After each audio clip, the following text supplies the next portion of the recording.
जय Hind. Reported facts के मुताबिक कलकत्ता हाई कोर्ट के जज ने साथी जज पर एक पॉलिटिकल पार्टी के लिए काम करने का आरोप लगाया।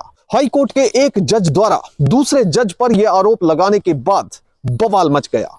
इस बात को लेकर माननीय सुप्रीम कोर्ट ने हाई कोर्ट और राज्य सरकार को नोटिस जारी किया और साथ में ही हाई कोर्ट के उस आदेश पर स्टे लगा दिया जिसमें एमबीबीएस एडमिशन घोटाले में हाई कोर्ट ने सीबीआई की जांच रेकमेंड की थी। इसके साथ ही माननीय सुप्रीम कोर्ट ने कोलकाता हाई कोर्ट में इस मामले से जुड़ी चल रही सारी सुनवाइयों पर रोक लगा दी। सिंगल बेंच या डबल बेंच अब इस मामले की सुनवाई नहीं कर सकेंगे। पर आखिर ये हालात कैसे बने कि एक हाई कोर्ट के जज को दूसरे जज पर टिप्पणी करनी पड़ी, वो भी इतनी सख्त जिसे देखकर सभी हैरान रह गए। जय हिंद। कोलकाता हाई कोर्ट के एक जस्टिस ने दूसरे फेलो जज पर आरोप लगाया कि वो एक राजनीतिक दल के फेवर में काम कर रहे हैं। जब ये आरोप लगा तो उसके बाद कई तरह के सवाल खड़े हुए और माननीय सुप्रीम कोर्ट को इस मामले में दखल देना पड़ा। इस पूरे केस के बारे में मैं आपको बताऊंगा, पर सबसे पहले आपसे अपील कि अगर आप YouTube पर इस वीडियो को देख रहे हैं तो फौरन चैनल को सब्सक्राइब कीजिए, बेल नोटिफिकेशन ऑन कीजिए और साथ में कमेंट कीजिए। इसके साथ ही अगर फेसबुक पर देख रहे हैं तो पेज को लाइक कीजिए और वीडियो को अधिक से अधिक शेयर कीजिए। मैं जानता हूं ये वीडियो आप आखिर तक देखेंगे क्योंकि ये केस है ही इतना दिलचस्प। अब ये पूरा मामला शुरू होता है 24 जनवरी साल 2024 को। कलकत्ता हाई कोर्ट में राज्य में मेडिकल कॉलेजेस में एडमिशन को लेकर चल रही धांधली की शिकायत से जुड़ा एक केस चल रहा था। राज्य के मेडिकल कॉलेजेस में एडमिशन में धांधली का आरोप इतिशा सोरेन नाम की एक एमबीबीएस कैंडिडेट ने लगाया था, या यूं कहे कि एमबीबीएस एस्पायरेंट ने लगाया था। उसने आरोप लगाया था कि एमबीबीएस के एडमिशन के लिए लोग फर्जी सर्टिफिकेट दे रहे हैं और इसके साथ ही कई तरह की धांधलियां हो रही हैं। इसकी जांच की जानी चाहिए। इस मामले की सुनवाई ऑनरेबल जस्टिस अभिजीत गंगोपाध्याय कर रहे थे। उन्होंने मामले की सुनवाई करते हुए कई सख्त टिप्पणियां की और साथ में कहा कि हम इस मामले की सीबीआई जांच करवाना चाहते हैं।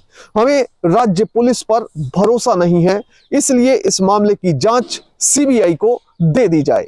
जैसे ही माननीय हाईकोर्ट का यह डिसीजन आता है, राज्य सरकार हाईकोर्ट के डिवीजन बेंच के पास अपील करती है। सिंगल जज बेंच से यह फैसला आया था और उसके बाद डिवीजन बेंच में अपील की जाती है। डिवीजन बेंच बनता है जिसमें जस्टिस उदय कुमार और जस्टिस सोमेन सेन होते हैं और यह डिवीजन बेंच सिंगल बेंच द्वारा दिए गए सीबीआई जांच के आदेश पर स्टे लगा देता है। यानी कि एमबीबीएस में एडमिशन को लेकर जो धांधली चल रही थी उसकी अपील पर जो सीबीआई की जांच का आदेश दिया गया था, डबल जज बेंच ने उस आदेश पर रोक लगा दी। यानी कि उसके बाद सीबीआई जांच नहीं हो सकती। हाई कोर्ट की डिवीजन बेंच के सीबीआई जांच पर स्टे लगाने के फैसले के बाद सिंगल बेंच के जज जस्टिस अभिजीत गंगोपाध्याय ने यह मामला एक बार फिर से अपने हाथ में ले लिया। रिपोर्टेड फैक्ट्स के मुताबिक उन्होंने कहा कि डिवीजन बेंच द्वारा दिया गया फैसला पूरी तरह से गैर कानूनी है और इसे रोका जाना चाहिए। मीडिया रिपोर्ट्स के मुताबिक ऑनरेबल जस्टिस ने कहा कि मैंने इस ऑर्डर में कोई अर्जेंसी नहीं देखी। ऐसा करके एक पॉलिटिकल पार्टी को फेवर किया जा रहा है जो कि पूरी तरह से गलत है। इसके साथ ही जस्टिस अभिजीत गंगोपाध्याय ने यह सवाल किया कि जब इस पूरे मामले में कोई मेमो ऑफ अपील था ही नहीं तो ऑर्डर कैसे पास कर दिया गया। उनके मुताबिक पहले मेमो ऑफ अपील दिया जाना था, उसी के बाद कोई ऑर्डर पास किया जा सकता है। इसके साथ ही माननीय जस्टिस अभिजीत गंगोपाध्याय ने अपने ऑर्डर में लिखा कि अब मुझे कुछ ऐसा करना होगा जो अनयूजुअल है, पर अगर मैं ये नहीं करता तो मुझे ऐसा लगता है कि मैं न्यायपालिका की पवित्रता बनाए रखने की अपनी ड्यूटी में फेल हो जाऊंगा। और यह भी लिखा कि it is fully in respect of his lordship the honourable justice Somen Sen. इतना ही नहीं, जस्टिस गंगोपाध्याय ने जस्टिस सोमेन सेन पर एक निजी आरोप भी लगाया। उन्होंने कहा कि जस्टिस सोमेन सेन ने हाई कोर्ट की दूसरी जस्टिस अमृता सिन्हा को कोर्ट की छुट्टियों से एक दिन पहले अपने चैम्बर में बुलाकर कथित तौर पर कहा कि एक पॉलिटिकल पार्टी के एक लीडर का राजनीतिक भविष्य अच्छा है, यानी कि पॉलिटिकल करियर अच्छा है, इसलिए उन्हें तंग नहीं किया जाना चाहिए। उनके मुताबिक जस्टिस सोमेन सेन ने जस्टिस अमृता सिन्हा से कहा कि आपके पास जो दोनों मामले इस पॉलिटिकल लीडर के चल रहे हैं उन्हें डिसमिस कर दिया जाना चाहिए। जैसे ही हाईकोर्ट के दो सीनियर जजेस के बीच आरोप प्रत्यारोप का यह सिलसिला निकलकर सामने आया, उसके बाद माननीय सुप्रीम कोर्ट एक्शन में आ गई। Chief justice of India DY Chandrachud ने इस पूरे मामले का संज्ञान लिया, यानी स्यो मोटो लिया, और स्यो मोटो लेते हुए एक 5 जजेस बेंच का गठन कर दिया, यानी 5 सदस्यीय बेंच का गठन कर दिया, जिसमें वो खुद यानी कि chief justice of India DY Chandrachud, दूसरे सीनियर जज संजीव खन्ना, तीसरे ऑनरेबल जस्टिस BR गवई, चौथे ऑनरेबल जस्टिस सूर्यकांत और पांचवें ऑनरेबल जस्टिस अनिरुद्ध बोस शामिल हैं। अब ये सुप्रीम कोर्ट का बेंच फैसला करेगा कि MBBS एडमिशन घोटाले में जो भी धांधली हुई है उस मामले में न्यायपालिका अगला एक्शन क्या लेगी। इसके साथ ही माननीय सुप्रीम कोर्ट ने कोलकाता हाई कोर्ट में MBBS एडमिशन घोटाले के मामले में चल रही सभी सुनवाइयों पर रोक लगा दी। ऐसा नहीं है कि जस्टिस गंगोपाध्याय ने पहली बार किसी मामले में CBI जांच रेकमेंड की है। इससे पहले भी उन्होंने कुछ मामलों में CBI जांच का रेकमेंडेशन दिया था जो सुर्खियां बनी थी।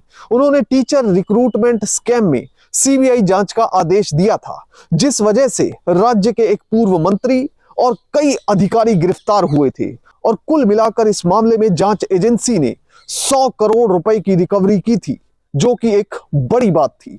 इसके साथ ही 20 सितंबर साल 2022 में जस्टिस अभिजीत गंगोपाध्याय ने एक न्यूज चैनल को इंटरव्यू दिया था, जिसमें उन्होंने एक पॉलिटिकल पार्टी की आलोचना की थी।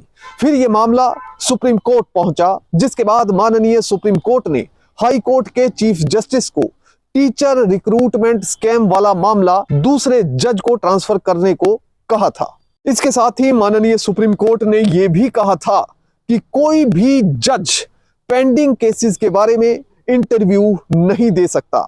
हाई कोर्ट के 2 जजों के बीच तकरार के इस मामले में फिलहाल माननीय सुप्रीम कोर्ट ने हस्तक्षेप किया है और सीधे तौर पर मामला अपने हाथ में ले लिया है। जय हिंद। रिपोर्टेड फैक्ट्स के मुताबिक कलकत्ता हाई कोर्ट के जज ने साथी जज पर एक पॉलिटिकल पार्टी के लिए काम करने का आरोप लगाया। हाई कोर्ट के एक जज द्वारा दूसरे जज पर यह आरोप लगाने के बाद बवाल मच गया। इस बात को लेकर माननीय सुप्रीम कोर्ट ने हाई कोर्ट और राज्य सरकार को नोटिस जारी किया और साथ में ही हाई कोर्ट के उस आदेश पर स्टे लगा दिया, जिसमें MBBS एडमिशन घोटाले में हाई कोर्ट ने CBI की जांच रेकमेंड की थी। इसके साथ ही माननीय सुप्रीम कोर्ट ने कोलकाता हाई कोर्ट में इस मामले से जुड़ी चल रही सारी सुनवाइयों पर रोक लगा दी। सिंगल बेंच या डबल बेंच अब इस मामले की सुनवाई नहीं कर सकेंगे।